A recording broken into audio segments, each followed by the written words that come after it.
But here's the shocking part: he didn't just hop on a plane for a concert or a fan meet and greet.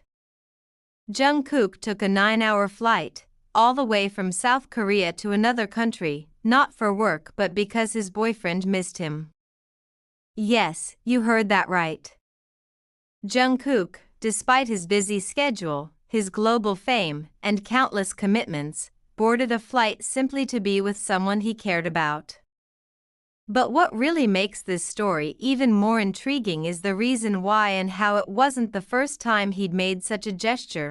So, how did this spontaneous, almost impulsive act of love unfold? Let's dive into this incredible story. It was a typical day for Jungkook, or at least as typical as it can get for someone of his caliber. BTS was in the middle of a global tour, and the pressure was mounting. A world tour meant endless performances, interviews, rehearsals, and barely a moment to himself. Yet, behind the scenes, Jungkook had something on his mind that was, perhaps, even more important than his career, his relationship. The fact that he had a boyfriend was something only his closest circle knew. But like everything in Jungkook's life, his relationship wasn't simple. With his fame came the constant public scrutiny, so he kept his personal life incredibly private. He and his boyfriend had been together for a while, sharing moments of quiet intimacy whenever they could steal a moment from their chaotic schedules. It wasn't the first time Jungkook had made a sacrifice for this person.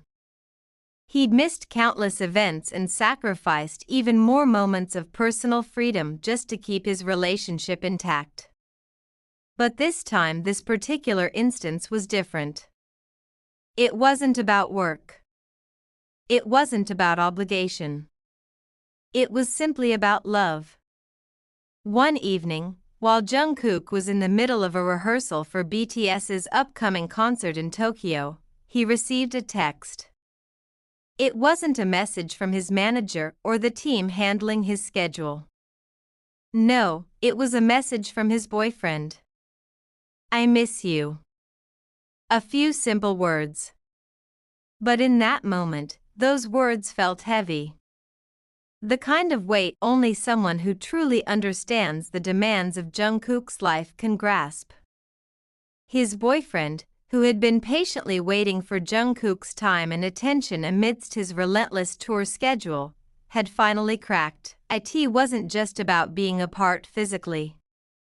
It was about missing each other, the little things that build a relationship. A shared laugh over breakfast, a quiet evening spent binge-watching shows, or even just being able to share the same space. It was the intimacy that comes from being close, from truly being together. And in that moment, his boyfriend's words seemed to echo louder than anything else in Jungkook's life. Jungkook stood in the middle of the rehearsal space, feeling the weight of the moment. It was one of those rare instances where he was confronted with a decision that wasn't about music, fame, or schedules. It was about the person who mattered most to him. The problem was clear: his boyfriend needed him. But there was a catch: Jungkook was halfway across the world, and getting to him wouldn't be easy. A 9-hour flight. That was the only thing standing between them. Without much hesitation, Jungkook made the call. It was impulsive, yes, but it was a decision fueled by something pure: love. As the flight took off, Jungkook found himself looking out the window, the familiar sights of South Korea fading into the distance. For a moment, he allowed himself to really think about how much he was willing to sacrifice for this. In a world where so many of his choices were controlled by the pressures of being in BTS, this was his moment to take control. To choose love over everything else. When Jungkook landed, he didn't waste time. He headed straight to his boyfriend's place, eager to close the distance that had stretched between them for too long. It wasn't just the flight or the travel that made this moment so special, it was the fact that Jungkook had chosen to show up. It was a reminder that even the busiest, most successful person in the world is still human. And sometimes, what matters most isn't fame or fortune, but being there for the people you love. The reunion wasn't extravagant or over the top. There were no cameras, no flashy announcements, just two people, quietly grateful